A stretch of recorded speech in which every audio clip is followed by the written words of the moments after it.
Hey guys, welcome back to Sip and Dip with Chelsea. This manicure has got to be one of my favorite ones I've done in a long time, and it was one of the fastest and easiest as well. I purchased this set of mani markers on Amazon after I saw an ad on Facebook. I liked that they were advertised for nails. I know people do acrylic pens and markers on nails all the time, but this is actually created for nails. So I'm going to share some things that I really loved about them and some things that I didn't love. I'll be using the Azure 2-in-1 dip powder liquids today and the shade Chelsea that I got to create with Color My World dips.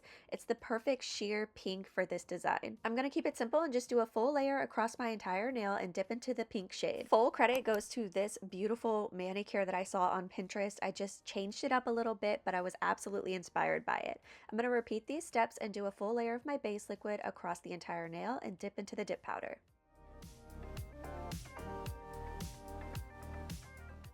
Once it's dry, I dust it off and start on layer number 2, which is also going to be another full layer of our base liquid and dip into the dip powder. With these particular markers, their website does say you can do some nail polish underneath, so if you would like to do nail polish and not dip powder, you absolutely can.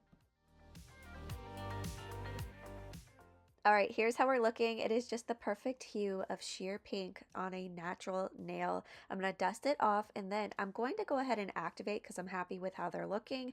We're going to apply a very generous layer of this and wait 2 minutes before we file, shape, and buff. I've been getting lots of requests to do a shaping only video on dip powder, so that'll be coming up very soon. Then I'm going to quickly buff over top to make the nail smooth and dust off the excess powder. So I will not be using a second layer of activator because I will not be doing a dip powder top coat. So the second layer of activator is for the dip powder top coat. However, today I'm going to be using a nail polish top coat on top. So skip the second activator and cleanse your nails with some rubbing alcohol and a lint-free wipe instead.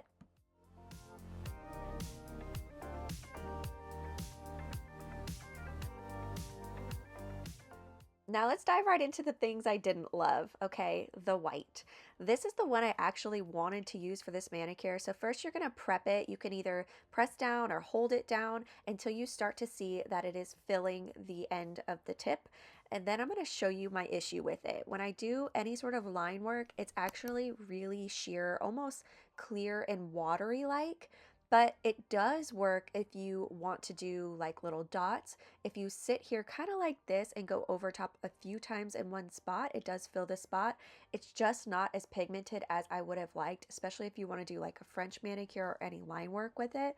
I'll show you here when you do a heart design. So it works for hearts, it works for designs, but I would not suggest it for a French or any line work because it is pretty sheer and kind of watery. The positives, however, are these markers are super easy to hold. So if you struggle with doing any nail art, it is a complete breeze. It's just like holding a normal marker and very easy to do.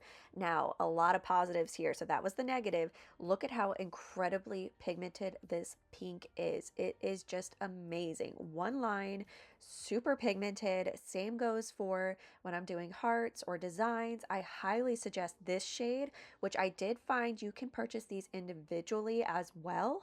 And watch this. All you need to clean this off is some rubbing alcohol. It does suggest nail polish remover, but I tried it with rubbing alcohol first and it came off super easily.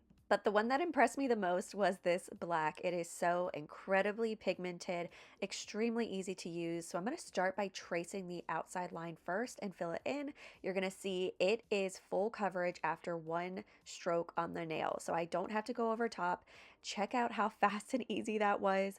Look at the shine. It really is. I am not doing any editing. That is in real time. So I'm going to do another line down here and fill it in.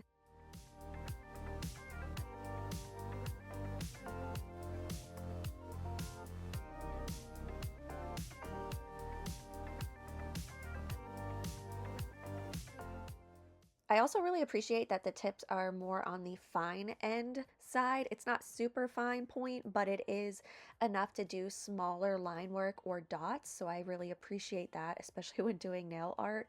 But y'all can see just how fast that is.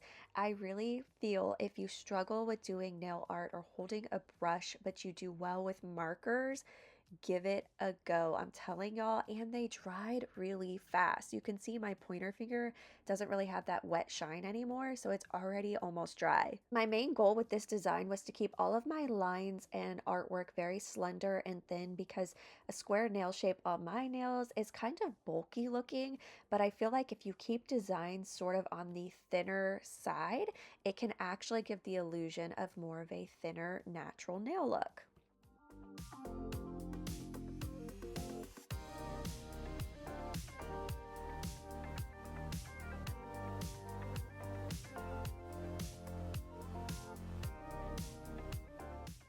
I also got a tiny bit here on my skin and it cleaned up really easily afterwards with some rubbing alcohol.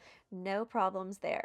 So once everything is dry and it dried very fast, here's what I did on my thumb, gave it an extra little flare.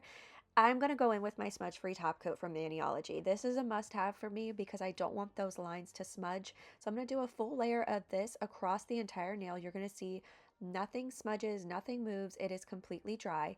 And then once this layer dries, I'm going to go in with my other favorite top coat on top for the extra shine, strength, and gloss.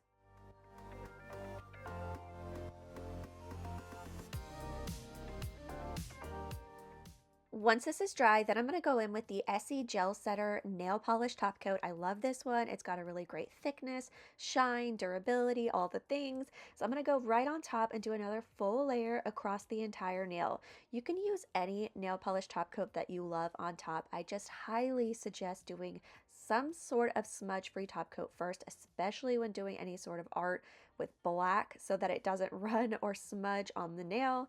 Then once this is dry, I'm going to go in with my current favorite cuticle oil. I've been talking about this in all of my videos. I really love this one. It has a very light floral scent. It is not greasy or oily, and I feel a difference on my skin after using it. All right, y'all, let's have some final thoughts. Overall, I really enjoyed them. I found them very easy to use. It was nice to hold in the hand. So if you struggle with doing nail art, I would totally suggest to try out these markers. The black was extremely pigmented, as was the pink. However, I don't love the white. It was kind of watery, clear, a little bit on the sheer side. So as far as the white goes, I wouldn't use it for more than hearts or dots. Definitely not line work and definitely not for a French tip.